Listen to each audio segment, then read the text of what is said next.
a scrimmage. Really had one slated for Wednesday and was going to back it up to today, but we didn't scrimmage. Got way too many guys out. We had 44 players that didn't practice today. And they hadn't practiced probably for the last 3 or 4 practices. So just didn't think that was wise to scrimmage. Just went with a normal practice. Only got 30 offensive players that were able to practice. So really, really focused on 2 groups. Still got a lot of situational football. Had a chance to work short yardage, red area, some third down. Team moved the field. So got some good work in on special teams. So just something that we're going through. Obviously, as we ramp up the testing, we've had a few more positives, which that's going to happen. The big issue for us has been really the contact tracing, and that's where we've had tons of players. I think, to be exact, to this date, we've had 48 guys that have missed at least 14 days through the quarantine, and 4 of those guys have been quarantined twice. So probably you're talking about 52 guys.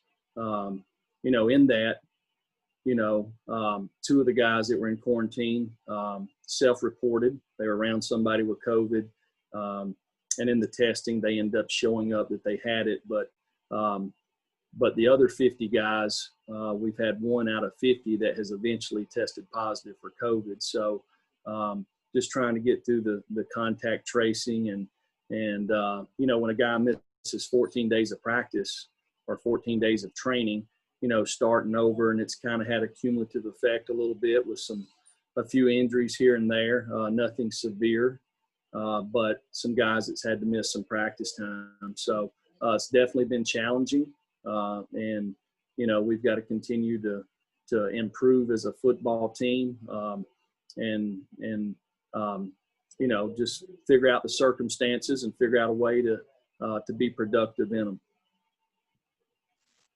We'll start with questions. We'll go to David Pascal, followed by David Oven.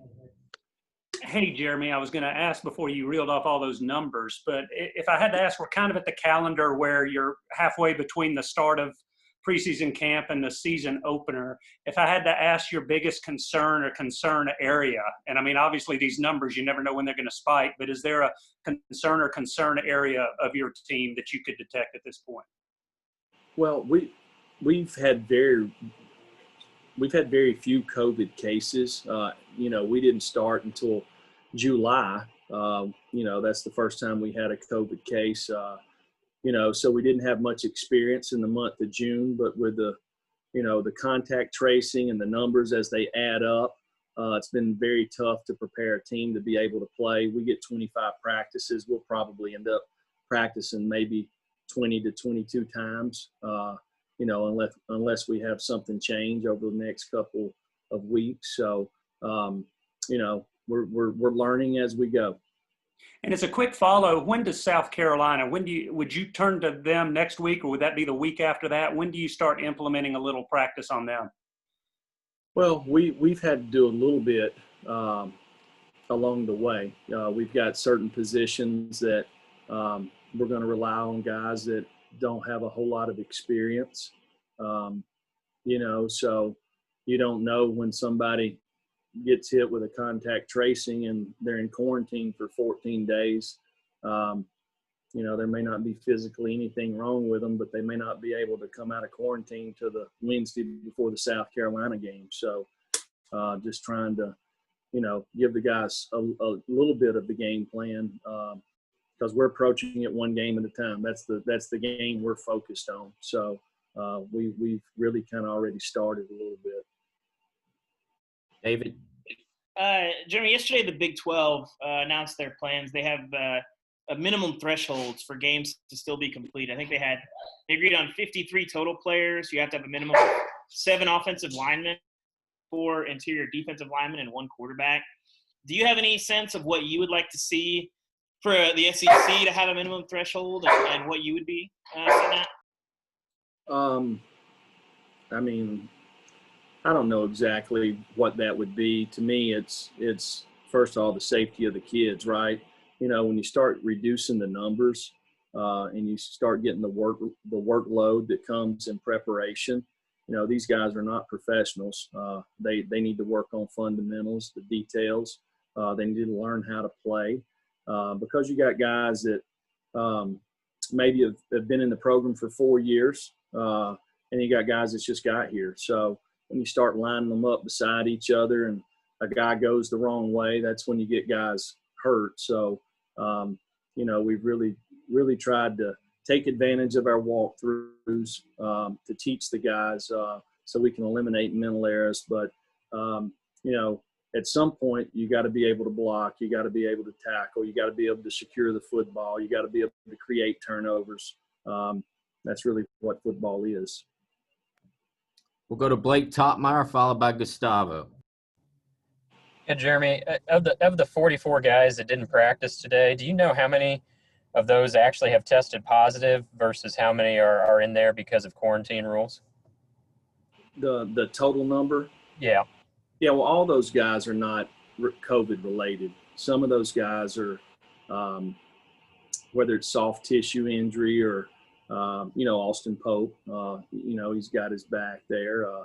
We done surgery on Tamarian McDonald. So there's Whitehead's a guy that still is recovering from his surgery. So I don't know the exact number, but as far as COVID related, but I think it's close to 27, 28 when you talk about quarantine people also. But I'm more meant active cases of COVID right now. Do you know how many active cases you have on your team right now? I think it's 7 or 8, Blake. Okay. Thank you. Gustavo? Pruitt, I'm coming here from Neyland Stadium. You were just there, of course, Vol Walk and all the stuff that were happening today shows like a normal season. Why didn't you remind when you're in Neyland Stadium saying there was supposed to be a game today, but you guys still gonna play, with your players? How was the mentality of, there's still gonna be games even though it's supposed to be a game today? Well, Gustavo, I'm really happy we didn't play today. We'd played today, we'd have had a hard time beating anybody. So I guess that might be a blessing in itself. And how much do you miss, the fall walk, being with fans? You walked to the stadium, to the facility, and you remember the good times last year. Do you miss the fans? How much you miss, being with the fans?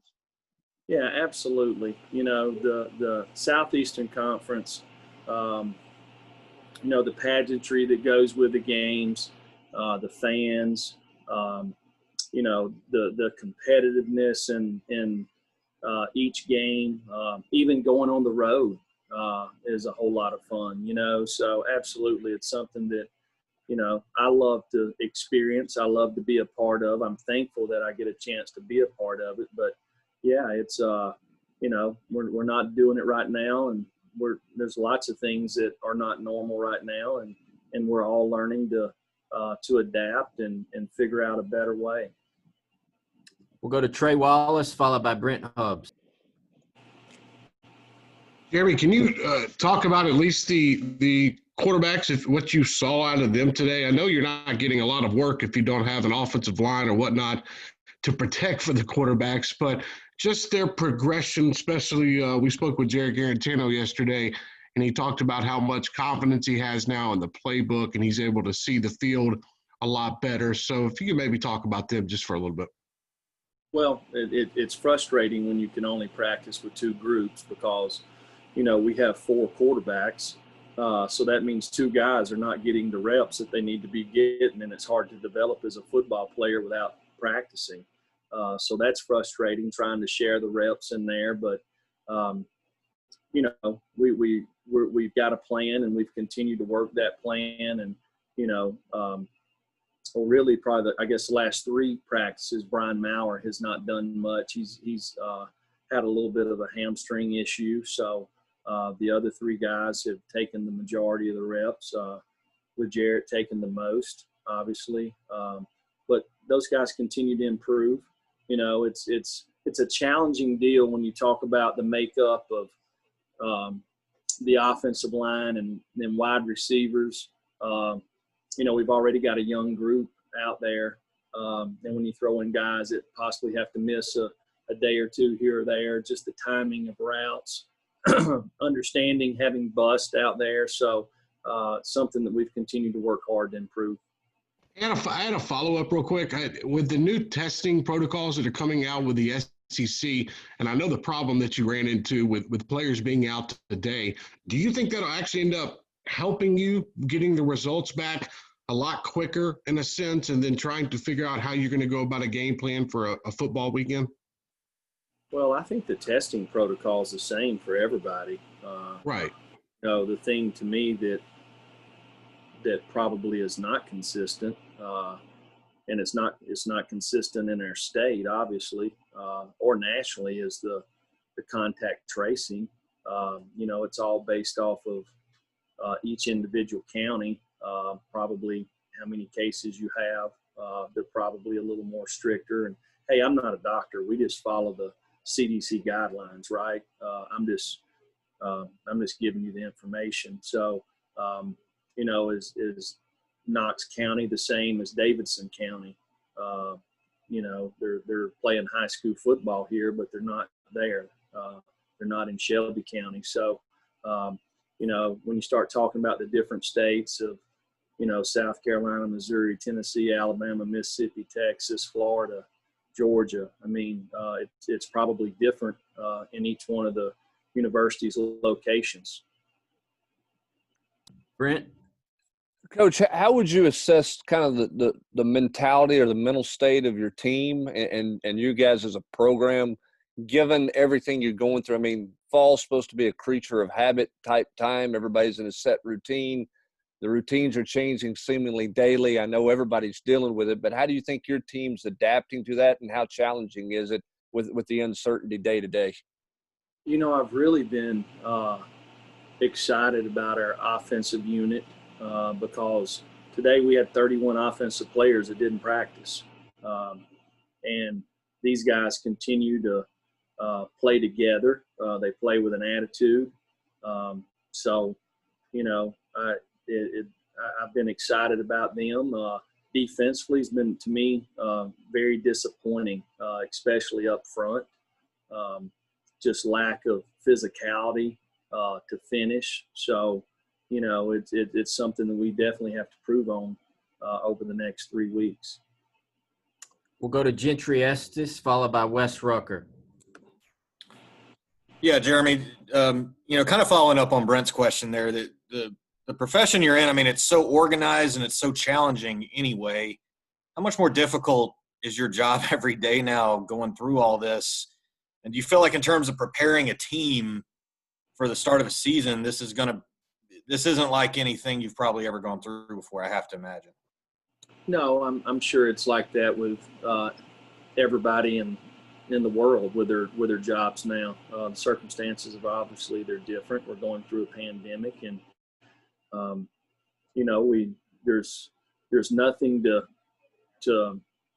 I guess kind of study the history of this. It's all new, and the information changes daily. So the circumstances around us change daily, and we adapt and figure out the best way to help prepare our guys and give them a chance to be the best football players they can possibly be. Wes? Jeremy, when you're talking about trying to get these guys, with the contact tracing, getting them where they can be. Can y'all hold on 1 second? I need to shut my door. I apologize. Okay, go ahead. Jeremy, when you're talking about, the contact tracing and where these guys can go and can't go, how difficult is it logistically to figure out, to get these guys to understand, what they can do, what they can't do? How much of a challenge is that to get them in safe situations, I guess? Well, I think our guys are trying to do the right thing. They're aware of it. It's if somebody that you live with gets it, you're in quarantine. In our county, it's the way it is, and it might be like that everywhere. I don't know, so we've had some of that. But I don't think it's something to where our players are not being responsible. I definitely don't think that. I mean, my kids go to school. All right, my 3 and 5 year old go to school, and we put masks on them every day. And when I come home, it's hard not to be around them. My mom and dad came this weekend to see their grandkids, right? My dad's a high school football coach. And I got lots of nieces and nephews that go to their house, so we try to be as safe as we possibly can, but there's no guarantees, so everybody's just learning as we go, and we're doing the best that we possibly can. Last question will go to Patrick Brown. Jeremy, you mentioned Whitehead. Where is he at in his recovery? I know he had the foot injury last fall. What do you expect to get from him this season, if anything, and kind of how is he coming along with his health? Yeah, he had a significant injury, and we knew that when we signed him. Laneith has really progressed very well with his rehab. He's not practicing as far as full speed reps. He's doing individual and things like that. But hopefully, in 3 to 4 weeks, he'll be at a point to where he can start taking full speed reps. And if he's able to do that, maybe in the last half of the year, he might get a chance to play a little bit. But again, he's right on schedule with where he's supposed to be. So and he's working hard to get there. All right. Thank y'all very much. Y'all have a good weekend. Guys, be safe. See ya.